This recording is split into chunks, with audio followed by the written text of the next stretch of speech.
Up front, the markets. The Nifty, now having been under pressure over the last few weeks. A key culprit for this, FIIs. FIIs are turning net sellers. In fact, just in the month of October so far, the outflows, FII outflows, has been over 82,000 crore rupees. That makes it $10 billion worth of shares, and all of this from the secondary market. Is the China stimulus pulling all these FIIs and the FPIs away from the Indian markets? Are there other factors at play? Let's discuss this. Joining us from Mumbai is market expert and veteran in his own right, Ajay Bagga. And from Chicago, Anurag Singh joins us, managing partner at Ansid Capital. Gentlemen, thank you for making the time again. Ajay, the big headlines blaring. FII selling breaks all records. Is it just about China? Question mark, question mark. We're not done with October, and the sell-off number by FIIs is about $10 billion. And that figure was smaller when COVID first hit us and deflated the market. Is this surprising to you?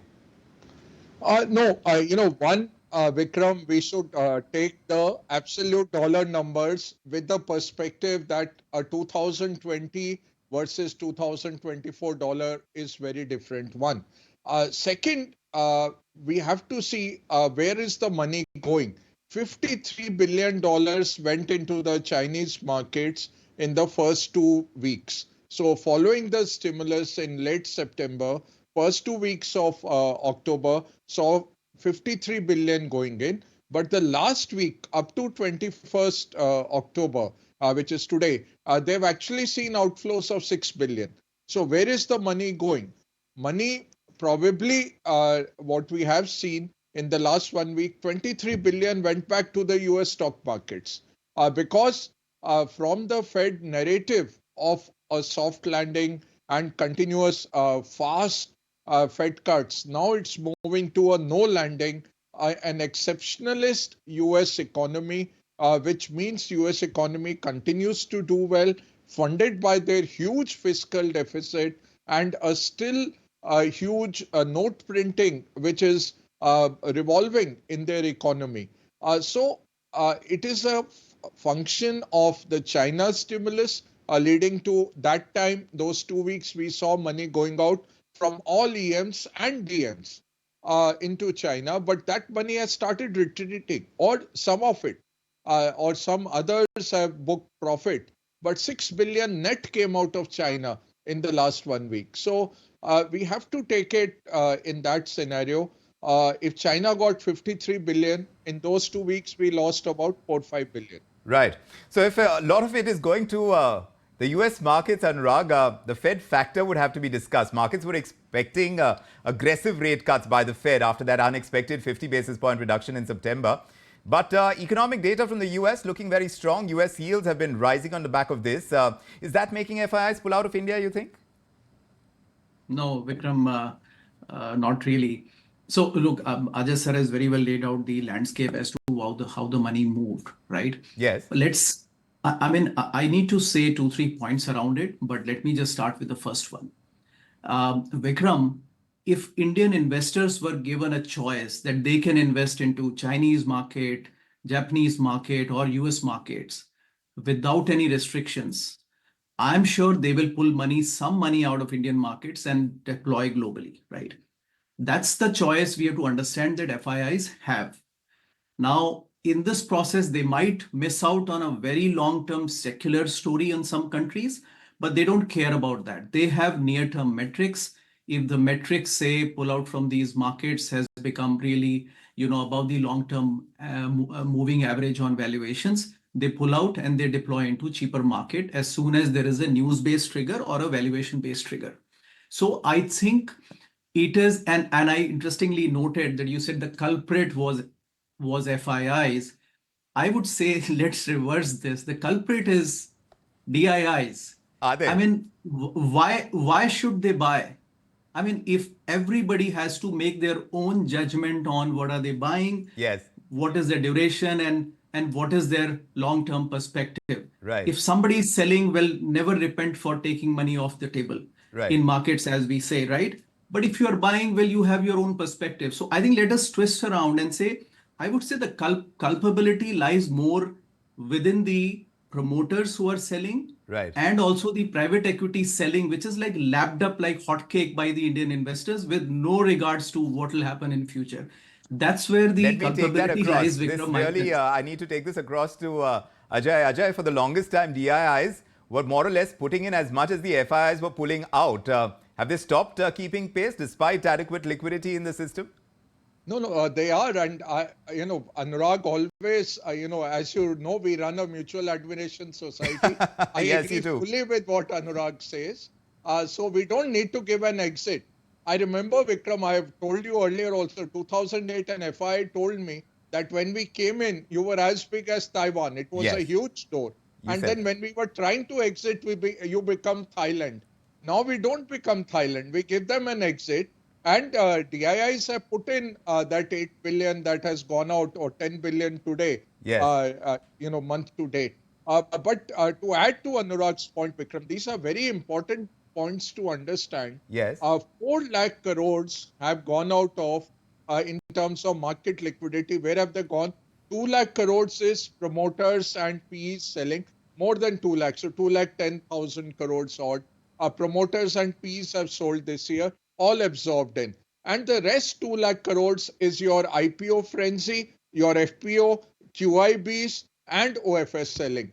All these put together is another 2 lakh crores. So 4 lakh crore, or nearly say 47, $48 billion has been absorbed in market liquidity, which has gone into funding promoters, funding companies. Some of it will be legitimate capital raise and new companies coming in, most welcome. But it is a huge amount. That IPO amount is a record breaking amount again, and still we've got 3, 4 mega IPOs coming up in the rest of the year. So a lot of liquidity has gone in, which if it stayed in the secondary markets, it would have really taken this market much higher. Having said that, we are not cheap. We have a slowing macro, we have underwhelming earnings. So all those have come together, yes, especially you look at defense railways. I remember we were in a show with Anurag, and I was mentioning yes. defense railways at 200, 800 Ps. This is a disaster waiting to happen. Correct, 50% down. correct. Stocks are down 50%. That's why people tell index might have gone 3, 4%. My portfolio is down 20%, 30%. That's what I mean. Something like Engineers India is down 40%. Yes. A government company doing engineering consultancy. How does it go so high, and And how does it yet, go? and yet, Ajay, you still believe in the long-term growth story compared to what China brings to the table to investors. You're still saying, because I've always heard you say that the long-term story is intact. Absolutely. That story is intact, and these FIs going out will regret. But as my dear friend Anurag said, it's their objective at that time, Vikram, where Yes, they are taking, and right. some parameter got, or some formula, or maybe the computer is taking a call. These Right. days, Yes. fund managers are Yes. It's and algorithms that are agents. driving it, perhaps. Yes. Yeah. Yes, that's entirely likely. But you can't throw away China from this equation, Anurag. And right now, of course, this Mutual Admiration Society, though it's looking a little shaky, I want to bring in China again. These stimulus measures by China, Yeah. you have that on one side and you have these overstretched Indian equities on the other. So when you make that comparison, even today, I was looking at the price to earnings ratio of the Hang Seng compared to the price to earnings of the Nifty, it does look much better than the Nifty has. And we're talking about stretched valuations, Anurag. So China, is it a momentary phenomenon? Can it be written off as just something that is going to stay for the time being? So, Vikram, it is something like a growth. So, India and China in today's scenario are like a value stock or a growth stock. What do you say about a growth stock? It might be expensive on price earning multiples, but look, the growth eventually in next 5 to 10 years will compensate for the price you are paying today. Value, on the other hand, earnings growth may not be stupendous, but the price at which you are buying, you can't go wrong. I think at some point, and that classic point where India took over China on some MSCI World Index, that was the trigger when even the Chinese government took notice that, look, guys, enough is enough. We can't let our capital lose like this. China doesn't like losing, you understand that, right? And so they acted decisively. I think I would use two very famous quote, one by Jeremy Siegel here. He said, that you can't go wrong on a 9 PE. And I think that was the point where China started rallying back. You can't go wrong at that economy of $18 trillion size at a 9 PE. That was way too low. So I think that's that value stock. I think it has legs to go, Vikram. It should not stay at 9 PE, but it will attain its reasonable and tightened level. At least what the government has done there is said that, look, guys, we are looking at it. This bothers us, and we are not trying to kill capitalism here, right? And that signal is good enough for the markets to re-rate the multiples of Chinese market. So I think it has some room to go. Right. There's no way that India, China should be equal, in any sense. But also when you talk about corporate earnings, like Ajay is pointing out, Ajay, coming to you on this, the fact that you did mention we're looking lackluster when it comes to corporate earnings. They haven't shown the women vigor of growth that you're talking about, the long-term growth. You've also mentioned bad news that the market does not have tolerance for these when they are at elevated levels you've been quoted. Are you talking about the cut in growth targets? Companies like Bajaj Auto, Reliance, they're cutting growth targets. And if that's set in context with what's happening in the equities now?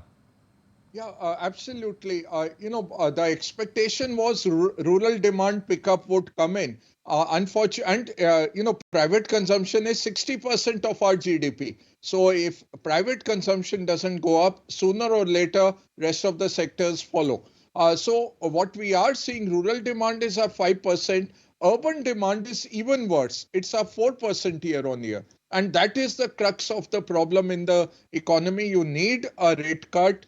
You need some, relief on the food prices. The government goes and puts import duty on oil seeds and edible oil imports to safeguard farmers. So is it farmers versus consumers? But, edible oil, palm oil and all, you put a duty that flows through your entire FMCG food chain.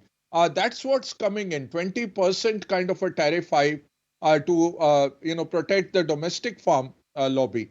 So those are the things, Vikram. And one small thing to add on China, the stimulus doesn't have legs.